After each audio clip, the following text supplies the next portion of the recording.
Breaking tonight, a stunning new national poll turning the Republican presidential field on its head and changing the race for president just 24 hours before the next big debate. Welcome to the Kelly File, everyone. I'm Megyn Kelly. This new poll from CBS News and the New York Times finds Dr. Ben Carson at the top of the GOP field. 4 points ahead of his nearest competition, Donald Trump, now in second. The rest of the top five are in the single digits.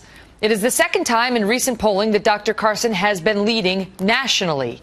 Investors Business Daily finding him ahead of Donald Trump by 7. Marco Rubio, the only other candidate in the double digits.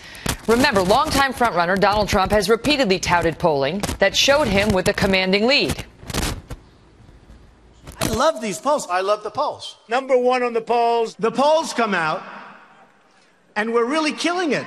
It's been amazing. The polls have just gone up, and they've been constantly going up. We're going up very strongly in the polls. They don't know what to do about it. A poll just came out a little while ago. I won't even say the numbers are so ridiculously high. We just came out with another poll, a poll in Iowa. We're way ahead, and that's great. We're leading in every single poll. You know, somebody says you really like polls. I said, yeah, I like them because I'm winning. You know, when you're not winning, you don't like them as much.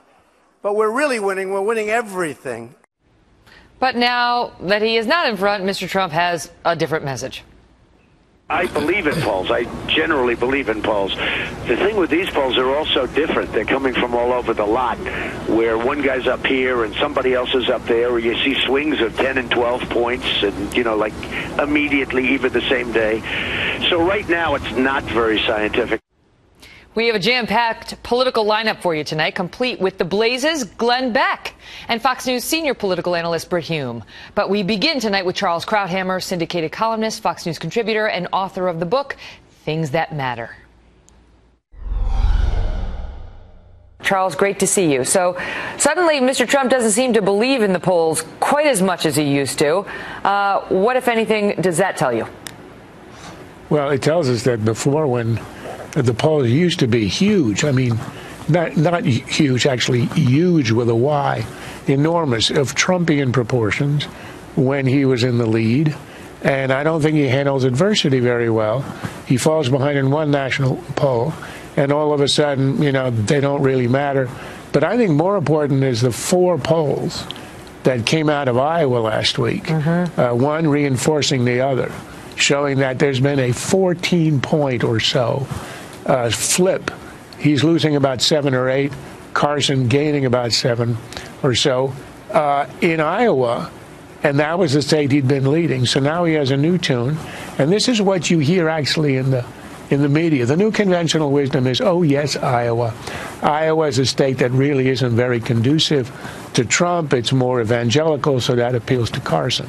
Well, the problem now is that with this national poll, that can't be the explanation. And one possible explanation, we won't know, this one national poll could be an outlier, but this could be a sign that when people take a closer look at Trump and what he stands for, if anything, they like the entertainment, they like the reality show.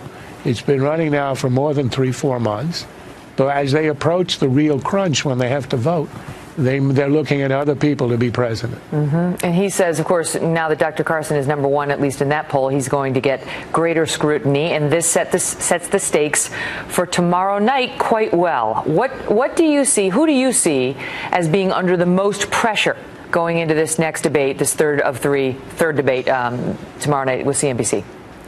Well, I mean, it's always Trump because he's the most improbable. He's been up there.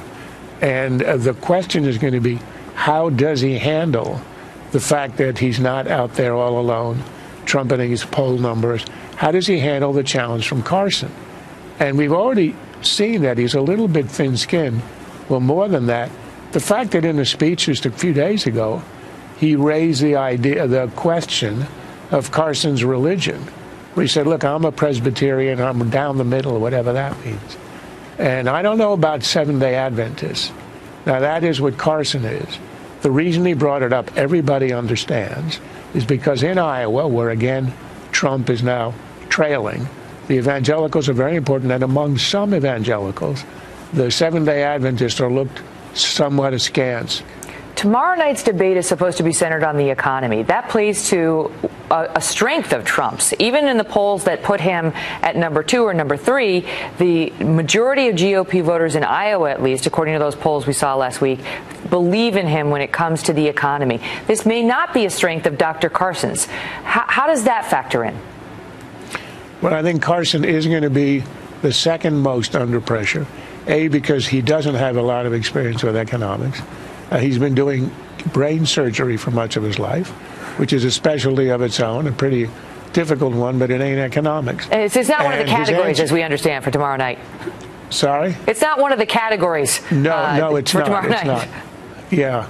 Although, I mean, when Trump says the man is low energy, when you do brain surgery for 15 hours, you know, when you do normal surgery, if you cut a blood vessel, you can patch it. You cut nerves in the brain, there's no patching. Imagine being under that kind of pressure for 15 hours. I think that's not low energy. That's a concentration and inner strength. But anyway, that's an aside. I couldn't help it. I had to do it as a doctor. But Carson will be under pressure to show that he has a more elaborate idea than tithing, which he raised in one of the other debates as the model for taxation. And he's going to have to elaborate on that. But I would say 2 other people are under pressure. Rubio is going to be next to the front runner, next to Trump, for the first time. He's running 3rd, I think, he's in the RCP average. So he's got to show his strength, and he might have to parry Trump. But the other will be Carly Fiorina.